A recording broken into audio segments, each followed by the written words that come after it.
Johannes, you are a translator and an interpreter, and one of the things you do is translating comics. How did you get into that kind of a niche market? Well, it was kind of in a way by choice and also by accident. So I'm a big reader of comics myself. I've always been. I think I read comics before I could read. So after doing translation for a few years, I kind of felt like that was something I wanted to try and wanted to do, and I looked for Taiwanese comics, Taiwanese artists that I liked, and I found one that I liked very much, and I introduced him to Germany, I think you could say, and that's how it started. So who was your artist of choice that you introduced to Germany? I think it was in 2013, 14 maybe. I encountered a work by Ruan Guang-ming, and it had everything that I was looking for. It had Taiwanese flavor to it, it had humor, it had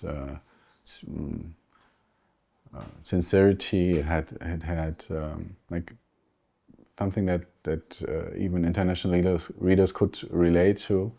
It was mature enough, but not too mature. It was like very well balanced. I've been a big fan of him ever since, and we've also become friends in the meantime. And how does a Taiwanese comic written for Taiwanese audiences sort of translate to German, a language half a world away, and an audience half a world away who might not be familiar with Taiwan and the situation here, the economic, the social conditions in which that work was created?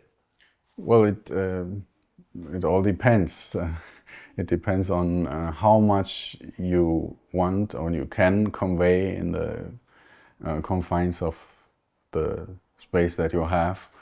For example, there are distinctive religious characteristics of Taiwan, like in his comics. It's not like in Germany where the church is some kind of a registered entity, and it's like more like I would say more like an enterprise, or more like a chain store or something. Here, every temple is basically independent, and it's a more free organization, and the role that religion plays is also different, and that's something you can't convey in the confines of one's bubble that you might have as space in the comics. So it's a kind of a walk on a tightrope. You see what you can put in there, what kind of explanation might be needed, what you can simplify to make the comic work for an audience, for a German audience. That's my approach. I want the comic or the manga to work as it's supposed to, which I see as being a very fast medium. It's something that you should immediately be able to grasp. It's not something that you where you read each page 3 times and contemplate it and think about the inner meanings. It should be more readily approachable and fast. Do you think that Taiwanese manga has something different to offer readers who might already be somewhat familiar with Asian styles, Asian comics, because of Japan? Well, yes and no. I think it's something that you can see in different countries around Asia. That the Japanese influence is very big, and it influences, and also the market success is by far outpacing everything else. It's had an earlier start also. I think that's actually the difficulty. Find something that's not just trying to emulate a Japanese style of doing manga, that has its own characteristics, that has its own local grounding and footing. And more you're able to find works like this. There are lots in Taiwan, but they might not be what readers in other countries are expecting or what they are looking for. So it's really a difficult balance, and that's something that publishers are kind of wrestling with, I think. A lot is being said recently about AI and the kind of new tools that are emerging, and some translators are afraid that they will be replaced. Some are welcoming a new tool set that can really enhance their skills and make their work faster. Where do you fall on that? How do you use these tools, and if so, how? Well, it's as you said, it's kind of a spectrum. Like, you don't have to be on either end. You could be somewhere in the middle. I had my early dabbles in just checking out AI when it became broadly available with ChatGPT like 2 years ago. And of course, I immediately tried to see what it could tell me about, like knowledge-wise, what it could do translation-wise, and the first results were not very promising, which I don't blame it for. I mean, it's not really supposed to know everything and supposed to be perfect in literary translation. But what these large language models are good for is language.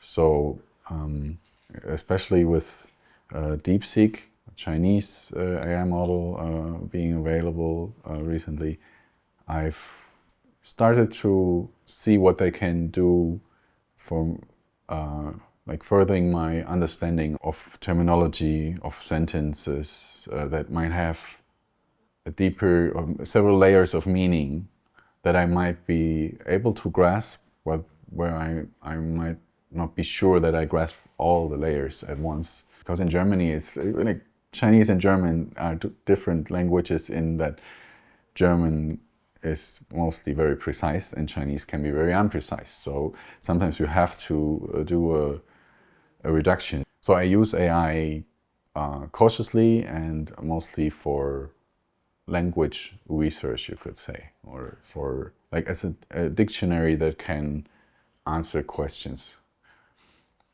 Do you think European audiences are going to be more open, more receptive to Asian comics, or is this going to be, mainly still Japan with Chinese and Taiwanese and Korean stuff sort of maybe tacked on as an afterthought? I mean, that's what you describe is basically the situation right now, I would say. It's not necessarily comparable with the Japanese manga industry. Like, the industry itself is different in these countries. Maybe Korea is approaching like a specialization and professionalization similar to Japan's. And in China, there's also a big, like especially online manga industry that also pushes into the book market. But in Taiwan, it's completely different. So the output is also different. That's what makes it interesting. Like stuff that's different, and it's not from some kind of serialized magazine made into a serialized manga volume. There's more. I think there's more. In a way, also more willingness to try a more literary approach. For example, when we talk about Guang-ming, his works have a very literary feeling to it. It's not the shonen manga for young people and with a lot of action and comedy. They're more mature, more reflective sides to it, and I think that's something that I haven't seen as much in other manga. So I guess there's a way to find specialties in all these countries and to make them approachable for foreign audiences. Yes. Well, if you could convince German audiences, German readers, to give one thing a try, marketing notwithstanding, familiarity with the culture aside, what would that be? I would recommend Ruan Guang-ming to everyone. But there are also other authors from Taiwan who are published in Germany, like Xiaozhuang, Songzhuang.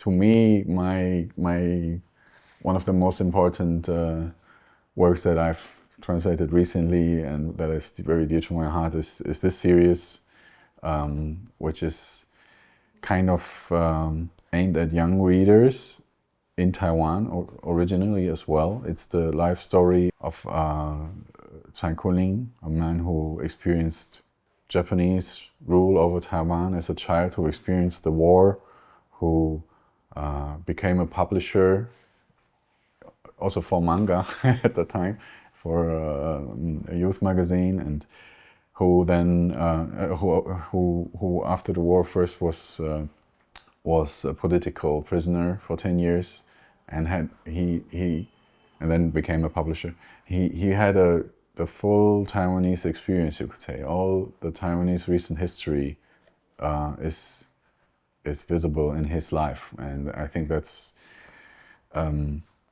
something that's very dear to me, and it's maybe worth taking a look at, especially in the environment today.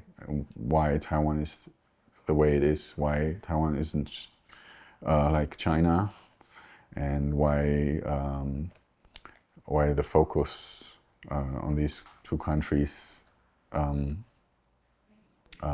should be even bigger than it is today, because there's very different historical experiences in both countries. Well, that's a great recommendation. Thank you very much for that. And thank you for your time and sharing your expertise with us.